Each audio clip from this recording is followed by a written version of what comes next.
Bonjour et bienvenue dans Écoutez Vannes, le podcast de la ville comme vous ne l'avez jamais entendu. Je m'appelle Valérie Bohin, je suis journaliste et dans ce podcast, je vous emmène rencontrer des Vanntais passionnés et surtout passionnants. Ils seront nos guides pour découvrir ou redécouvrir le patrimoine de celle que l'on surnomme à juste titre la perle du golfe du Morbihan. Un observatoire secret, les greniers de l'hôtel de ville, un synagogue de plus de 80 ans et bien plus encore. Ensemble, nous allons explorer ces emblèmes du passé qui ont su se réinventer pour s'ancrer dans la vie moderne. Êtes-vous prêts pour un voyage sonore au cœur de la ville de Vannes ? Allez, c'est parti !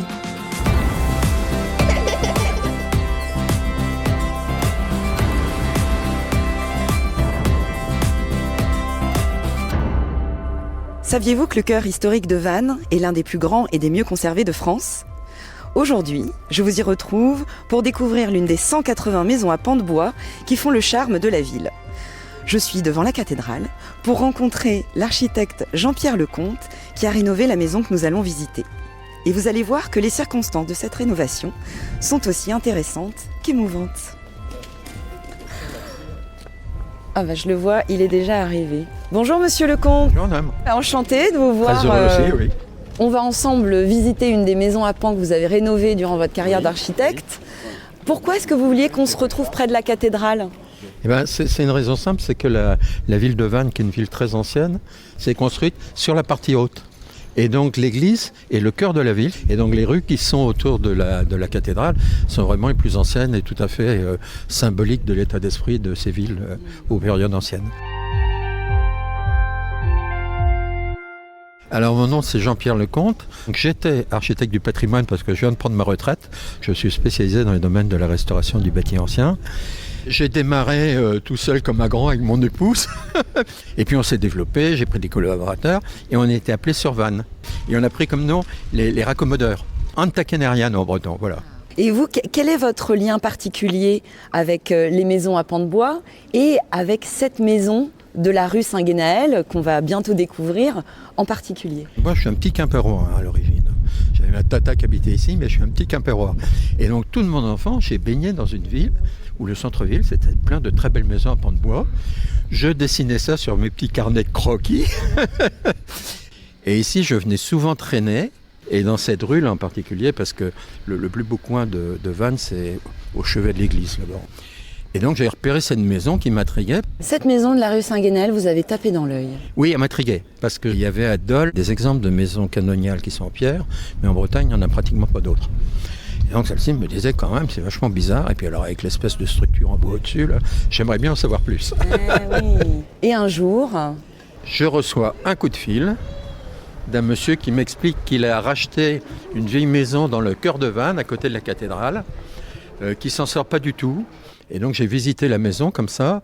Je me dis, je la connais déjà, cette maison m'intéresse, ça fait longtemps que je rêve de pouvoir y intervenir. Je rentre à l'intérieur et là, aux surprises, c'est l'horreur. Mais c'est ça qui vous plaît ? Ah oui, c'est ça qui me plaît. Ça, c'est des challenges que j'aime bien relever. Je suis un vieux Quimpérois, je fais du bateau, j'aime bien le gros temps. Je me suis dit, je vais me prendre ce truc-là. Au début, c'est un investisseur classique qui s'est dit que ça allait se faire tout seul. Et donc, ce monsieur qui vient nous chercher, au bout de 2 mois, nous annonce qu'il se retire. Et c'est là qu'apparaît monsieur Michard. Et monsieur Michard, c'est un personnage intéressant qu'on a découvert. Donc, il y a un monsieur assez âgé qui fait de la fourniture pour boulanger et qui est un des leaders européens dans le domaine. Impressionnant, grand bureau, vent de fumée, grosse voiture dehors. Bon, le contact se passe plutôt bien. On démarre. Et alors, ce qui est amusant, c'est que Michel, qui au début, je pense, a pris ça pour faire un investissement avec des retours d'investissement, s'est pris au jeu. Il a fait venir ses enfants. Et il a vécu ça comme une vraie aventure personnelle. Alors, il était enthousiaste. Et en se disant aussi, dans le fond, je suis né à Vannes, j'ai pu faire une carrière parfaitement honorable, j'ai un peu d'aisance aujourd'hui. C'est une sorte de retour que je fais sur la ville, quoi. Et ça, j'ai trouvé ça joli, moi.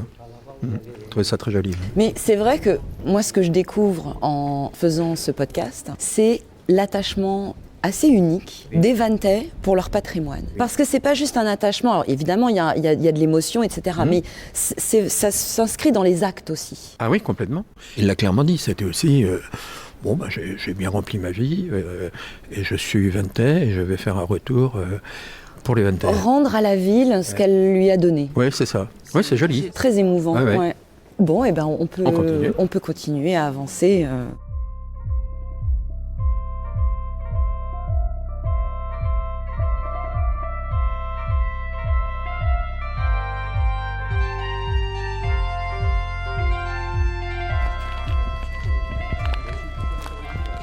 Là, devant nous, donc on est rue Saint-Guénel, on est au niveau du numéro 25, devant des galeries d'art qui sont au rez-de-chaussée de plusieurs maisons à pans de bois.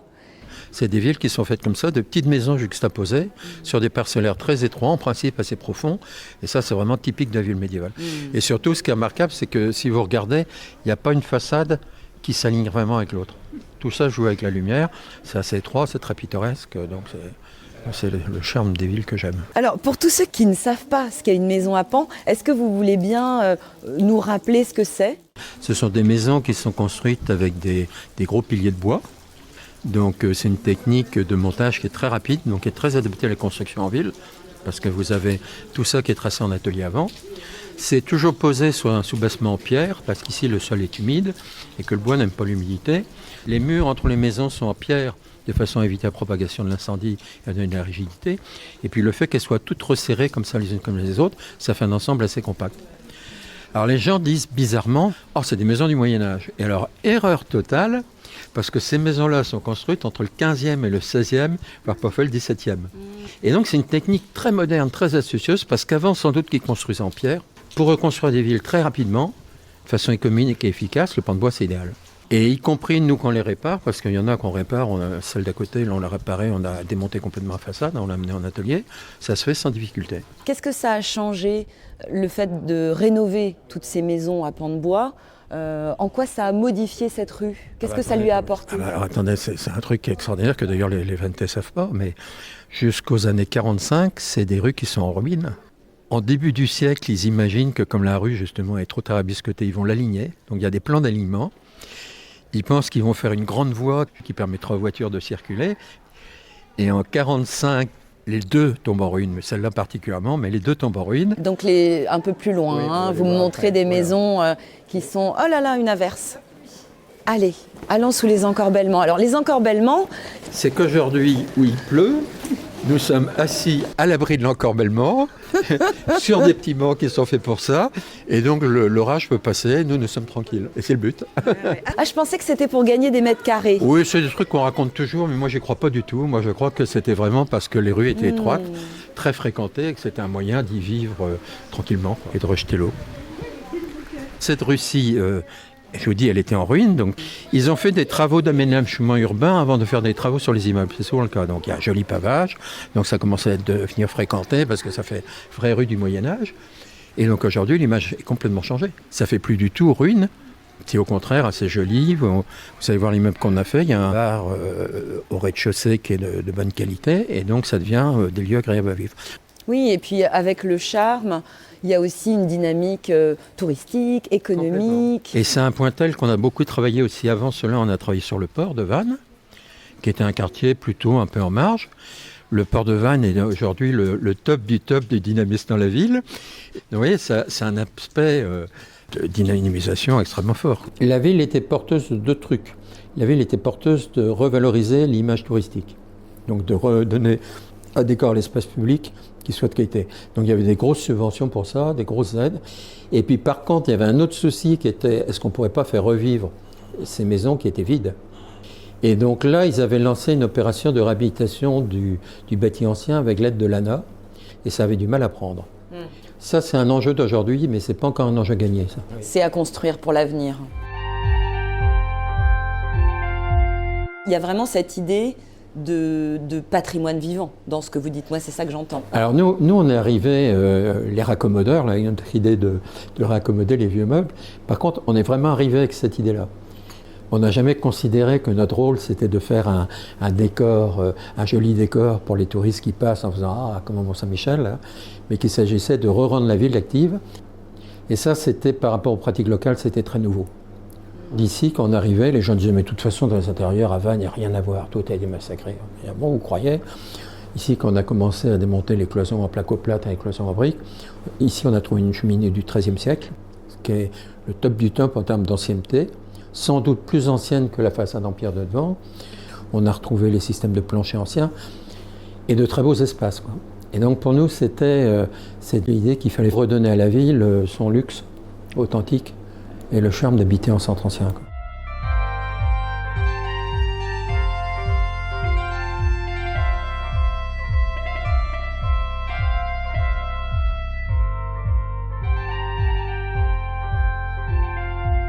Si on se met dans l'endroit où il pleut pas, Juste entre les gouttes. on fait face à la maison que vous avez rénovée qui est au Alors, il y a deux au maisons, numéro vous voyez. 17. Il y a hein. deux maisons, hein. Ah, vous avez rénové deux Oui. maisons. C'est un seul lot du point de vue foncier et propriété, Ouais. mais ce sont deux maisons. D'accord. Donc, on a cette petite maison à pans de bois, là, de coloration bleue, là. Et puis, on a l'autre maison après, où vous avez tout le rez-de-chaussée, la première partie qui est en pierre, avec des décors de baies, vous savez, qui sont de type ogival, quoi, comme dans les cathédrales. Oui, c'est vrai qu'on pourrait croire comme ça que c'était une annexe auparavant, que c'était une annexe ecclésiastique ou. Alors, c'est pas exclu, parce qu'on est dans le quartier on est le quartier cathédrale, et on dit que dans ces quartiers-là, les chanoines construisaient des maisons et avaient des logis. Mais on ne sait pas, on n'a pas de traces d'archives, on a très peu de choses en écrit. On est condamné à interpréter ce qu'on trouve comme archéologie du bâti, quoi, ce qu'on observe. Mais c'est pas impossible. Et puis il y a un autre indice, c'est que à droite, vous voyez une autre route là qui part, une rue. Oui, puisque la maison fait l'angle. hein. C'est la rue des Vierges. Et si on s'avance un tout petit peu, Allons-y. on va voir que la fameuse rue des Vierges débouche sur le transept sud de la cathédrale. Et le transept sud de la cathédrale que vous voyez ici, dont la partie basse est murée, c'était l'entrée de la cathédrale par laquelle le duc de Bretagne venait quand il se rendait de son château, qui est là-bas en contrebord, pour monter aux offices. Et il y avait un grand perron par lequel la cour du duc montait. Alors, c'est donc un lieu un peu stratégique. Donc la maison en pierre particulièrement soignée à ce lieu-là, si ça se trouve, c'est en effet un personnage important, quoi. Mais ça, on n'en sait rien. On ne sait pas. Hein, l'histoire ne nous le dit pas. On ne peut que laisser notre imagination gambader. Alors, les petites consoles en pierre, là, sur lesquelles sont pris les contrefiches en bois, qui font un peu grotesque, on a longtemps dit que ça pouvait être des pièces récupérées du chantier de la cathédrale, parce qu'ils ont, c'est la même époque, ils détruisent la cathédrale romane, ils construisent la cathédrale gothique. Est-ce qu'ils ont récupéré des vieilles sculptures pour mettre ? Ça fait partie des choses tout à fait possibles. Et ça fait partie aussi un peu du charme et du mystère du bâtiment. Mais tout à fait. C'est ça que je trouve merveilleux là depuis tout à l'heure, c'est que je peux imaginer plein de choses, plein d'histoires. Tout à fait. Et finalement, ces incertitudes permettent ça et c'est ça qui est assez beau. Oui, parce qu'il y a une part de mystère et une part du rêve, quoi. C'est une maison qui conserve aussi d'autres éléments de l'époque, puisque à l'époque, les rez-de-chaussée des maisons à pans de bois étaient réservés à des échoppes. Oui. Et aujourd'hui, il y a encore des échoppes Oui. tout au long de la rue. On était assis tout à l'heure pour s'abriter de la pluie devant un magasin de vêtements. Et puis là, au rez-de-chaussée de la maison, il y a le café Sixtine qui peut nous accueillir pour boire un petit chocolat chaud. Oui, j'espère bien, je compte bien.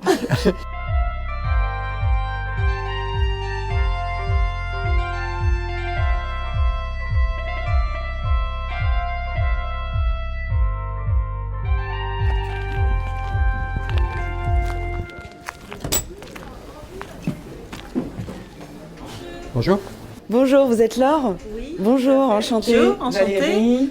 Bonjour, Jean-Pierre Lecomte. Enchantée. Vous faites comme ça, mais vous vous connaissez déjà en fait. Un petit peu. On s'est déjà vu. Et l'assassin revient toujours sur les lieux de son crime. Donc on est venu profiter du salon qui est vraiment très agréable. Et oui, on disait justement avec Monsieur Lecomte, là, en admirant la façade et la boutique, que finalement, il y a cette tradition, d'une certaine manière, qui est conservée dans la maison à pans de bois, d'avoir des échoppes commerçantes au rez-de-chaussée. Tout à fait, oui. Et donc vous êtes la tenancière de cette échoppe. Oui, alors le hasard a fait que un jour, je me baladais dans la rue et j'étais à la recherche d'un local pour justement un salon de thé et j'ai vu que c'était à louer et je m'y suis vue tout de suite. C'était un coup de cœur, vraiment. Le charme de l'ancien, en effet, a joué avec évidemment les touches de modernité également, donc je pense que c'est un bon combiné, oui. On avait ce souci là d'apporter aussi la modernité. Et ça, c'était un peu changement radical par rapport à ce qui était la mode ici et ce qui existait avant. C'était l'idée qui pouvait sembler un peu provocante pour les gens, de dire qu'on restaure bien, on restaure assez fidèlement, on fait des choses très fidèles, mais on apporte aussi des lieux vivants, des lieux modernes, et en particulier ces fameuses verrières en fer rouillé, là, très contemporaines. Ça donne une lumière, enfin on le sent quand on est ici, quoi. Il y a une rupture, mais c'est une rupture qui a été un peu pas si évidente à faire passer. Alors que c'est magnifique, parce que c'est vrai que la forme en ogive comme ça... Et la lumière qu'il y a, l'ambiance, le bois, Mais oui. c'est joli, quoi. Oui, il y a un mélange des matières et puis l'entrée de la lumière, effectivement, qui met vraiment en valeur. Ouais. Alors là, les portes sont en chêne. Mais les portes en chêne très modernes avec les ferronneries. Alors ça, c'est des profilés de ferronnerie très modernes pour des grandes vérandas, des grandes verrières comme ça. Les poutres en chêne créées à s'apparentent. C'est pas du tout un caprice passiste, parce que ça crée une très jolie lumière et une ambiance qui est particulièrement chaleureuse, quoi. Oui, et puis ça met très bien en valeur toutes les jolies pâtisseries que vous avez aussi. Hein. Là, c'est la gourmande qui parle. Est-ce qu'on ne s'installerait pas pour boire un petit chocolat chaud ?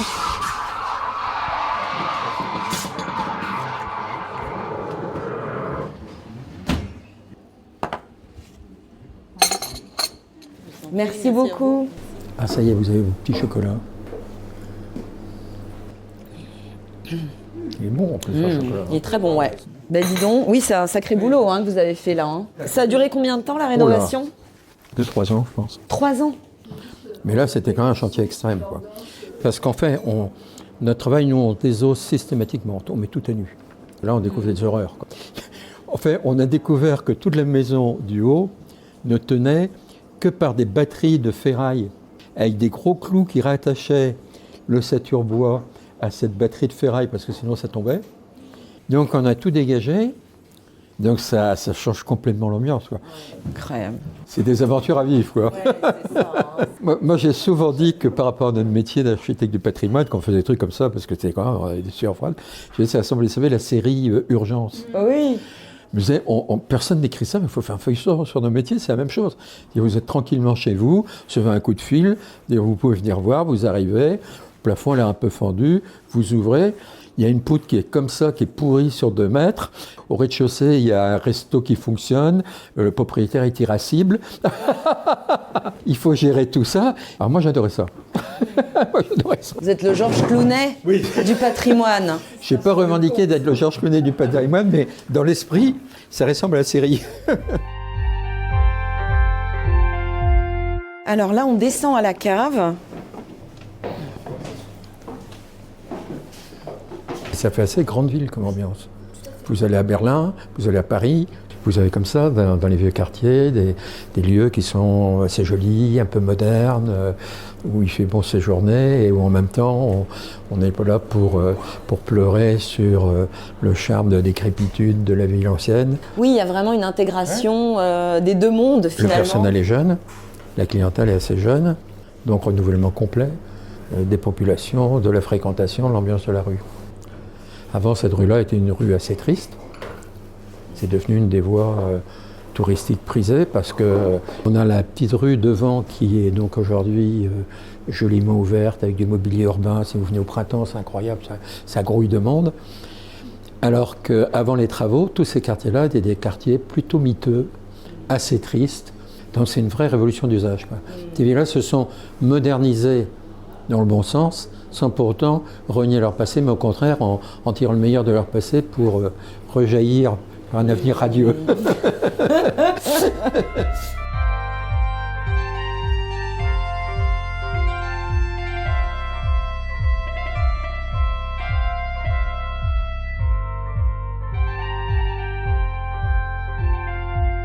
Avant de nous quitter, est-ce que vous pourriez indiquer à toutes celles et ceux qui nous écoutent 2 adresses pour continuer de découvrir le patrimoine médiéval vantais ? Est-ce que je peux en avoir 3 ? Vous pouvez en avoir 3. Et bien, ce qui est intéressant, Avec plaisir. c'est de partir d'ici, de passer prendre un chocolat, parce que le chocolat est excellent. Au Café Sixtine, donc. De prendre la rue des Dames, qui est donc perpendiculaire, de descendre, de prendre après la première à droite. Et là, quand vous faites ça, vous arrivez sur la place des Lys, qui était la place des Lys de l'ancien château.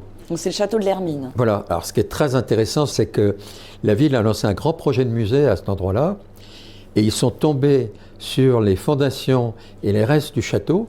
Tous les documents historiques qu'on avait indiquaient que ça avait été ruiné sous Louis XIII, qu'il y avait un vague tas de cailloux, donc l'archéologie a fait son boulot en venant creuser à tout hasard, sauf qu'à 3 mètres ou 4 mètres de profondeur, ils ont trouvé les maçonneries du château en très bon état. Donc on a le plan du château, ce qui crée évidemment beaucoup d'inquiétudes, parce que comment associer ça? Alors il y a plein de débats, mais c'est un truc magnifique. On peut, en sortant en face du château, place du Poids Public, regardez un immeuble qu'on a refait aussi, qui est un bel immeuble en pierre, et qu'on appelle une échauguette, une petite tourelle dans l'angle, là, qui est un immeuble en pierre, 17e, classique. Sauf que quand on a fait les travaux, on a trouvé les traces de l'immeuble en bois qui était dessous. On a retrouvé dans les planchers les traces de l'ancien pan de bois qui avait été conservé par économie. Ils ont monté une façade en pierre là, devant. Donc ça, pour une balade, on en a déjà 3 là, puis on va en mettre un 4e. Et puis la ville vient de terminer la remise en état de 2 jolies maisons à pan de bois sur le port, qui étaient aussi des bâtiments qui étaient en train de tomber en décrépitude. Oui, c'est rue de Rézanne. Et ce qui est intéressant, c'est qu'il y a tout un alignement de maisons anciennes dans ce coin-là. Ils sont encerclés d'une maison 17e qui était une maison de marchands qui est très intéressante, avec une petite tourelle en haut. Et les marchands qui avaient leur bateau avaient dans leur hôtel particulier une petite tourelle dont le jour J où le bateau devait revenir, ils étaient là avec leurs jumelles impatients, ils notaient les retards. Beau quartier. Pour le prochain épisode, quelle merveille du patrimoine vantais me conseillez-vous de découvrir, monsieur le comte? Alors pour sortir un peu du haut Moyen-Âge, des débuts de la Renaissance, là, il y a quand même un truc qui est très intéressant, c'est que Vannes, c'est une grande ville, c'est une ville dynamique. Donc au 19e, il y a de la richesse. La ville se modernise, le port est très actif. Et donc, ils se construisent un hôtel de ville qui est quasiment l'équivalent des grands hôtels de ville parisiens. Et donc, il faut aller voir cette architecture avec des décors à fresques, des vitraux, du marbre. Et c'est un très bel hôtel de ville, un peu style Napoléon III, mais qui est une très très belle bâtisse. Très bien. Eh ben, merci beaucoup. J'ai gagné mon chocolat. Merci beaucoup. Et je file découvrir l'hôtel de ville. Alors. Oui, ça vaut le coup. Franchement, ça vaut le coup. C'est déjà la fin de cet épisode de notre podcast Écoutez Vannes. J'espère que comme moi, vous avez été émerveillés par cette visite. Retrouvez toutes les informations pratiques dans la description de cet épisode et sur le site de la ville de Vannes, mairie-vannes.fr. Pour ne rater aucune nouveauté, abonnez-vous sur votre application de podcast. Et surtout, parlez-en autour de vous. Quant à moi, je vous retrouve très vite pour un nouvel épisode et une nouvelle visite secrète de la ville. Kenavo Avechal. Écoutez Vannes est un podcast réalisé par Skolprod pour la ville de Vannes. Reportage et réalisation, Valérie Bouin. Montage et mixage, Emmanuel Charret. Musique, Thomas Juvet. Chef de projet, Anastasia De Santis. Merci également aux enfants de l'école d'Iwan pour leur participation au générique. Libouban, Julia, Eflam, Roulement, Calon, Maëlène.